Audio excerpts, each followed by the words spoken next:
Hello everyone.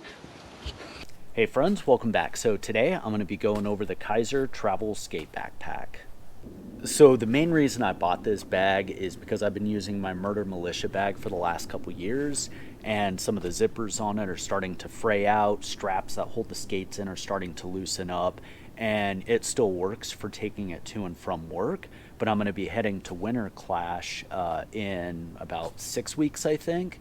So that's mid-February, and I wanted something that I wasn't worried about my skates falling out or possibly the zippers failing. So I took advantage of some of the winter sales that skate shops were having, loaded up on the Kizer bag. I spent a lot of time kind of researching size of bags just because I take a lot of gear and wanted something that holds, all my pads, holds, my change of clothes and my skates, because I like to have that when I go out and skate. So let's go ahead and take a look at the specifics of this bag. So let's go through some of the features of the bag. So the very front has a bungee on it, and then it's got 5 buckles, and you can loosen those up and peel it back, and it has this little hole in here, and what I believe is that's to be able to configure your skates in 2 different orientations. So the next is this pretty sizable pouch, and this is where you can hold kind of all your gear. A little loop for a keychain. The next is, if I can find the zipper, is this insulated cushioned pouch. I know Kizer put out a video on this, and they said that you can use this for storing food and cold goods, but because it is the only like really padded pocket, this would be a really good pouch for your electronics. And then the next is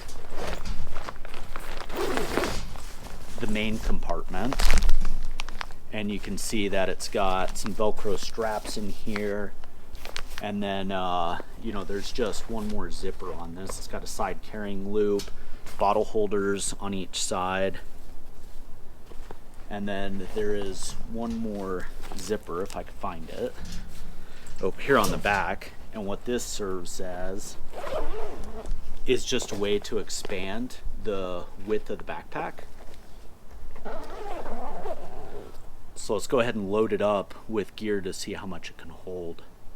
Alright, so let's go ahead and load this up. One thing I forgot to mention is on the main inside of the main compartment, it does have a mesh. And then one thing to note too is just, this material. Some backpacks, have a lot of cushioning and insulation in them. This one is insulated on the back part, and then a little bit, on the front, just where you have that cooler kind of pocket.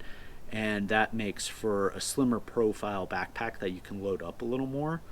Let's go ahead and get to it. So, I've got sweatshirt, t-shirt, let's throw in a pair of skate pants, and then I've got elbow pads. Let's do knee pads, elbow pads, crash shorts and gloves, and then get it all zipped up.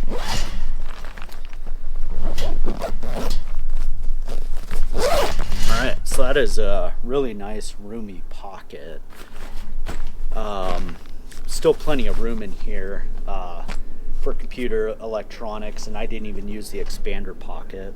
So let's go ahead and throw the skates on. So I believe there's 2 different ways you can load this up with the skates.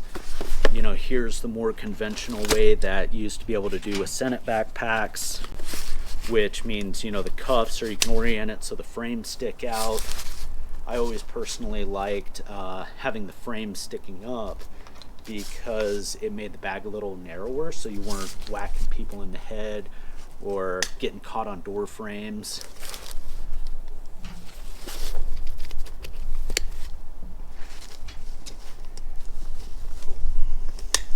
So there's one option for putting the skates in.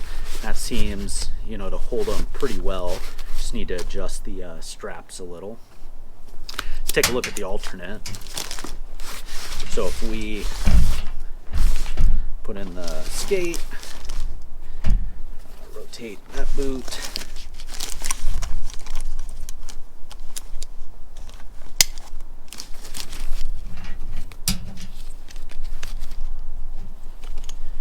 so there's the alternate way.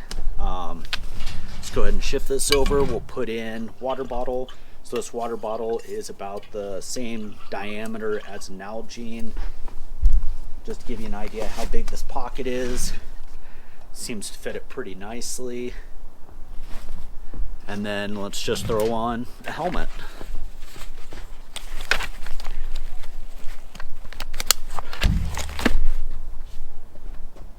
Alright, so I got the helmet, got the skates, I got my water bottle, bag is loaded up with, all my skate pads and change of clothes, hoodie, and has plenty of room left in there. So, I think this is going to work out perfectly for me, and, mainly just wanted to share, how this bag could be utilized, just because it's hard to gauge how big or small something is on a website. So here's a comparison to the Murder Militia bag. So this bag doesn't have as many external pockets as like the Murder Militia does, and I would say it's probably about the same thickness and maybe just a little more squat, but this one definitely is bigger in volume. And then here's a comparison to the Anu bag. So on this one you put the skates inside and it doesn't have a lot of extra room for storage, but you can see that this bag is taller, about the same thickness, and this bag is wider because you put the skates in here. Realized a couple of my segments didn't record, so having to re-record it, but for any old school fan out here, here is Senate Assassin backpack. Here's the Kizer backpack, so you can see that the Kizer is taller side by side, so Kizer is definitely a bigger bag. And then here's the 50/50 backpack. So 50/50 is shorter, a little wider, and has a lot more padding in it, so it does have less interior volume. This one is probably double the size, so just wanted to give you guys a comparison of this one as well. Well, that wraps up today's video on the Kizer travel bag. If you got any questions, comments, feel free to reach out to me, let me know, and I'm happy to do my best to try and answer it. Thank you all for checking in, and we'll catch you next time.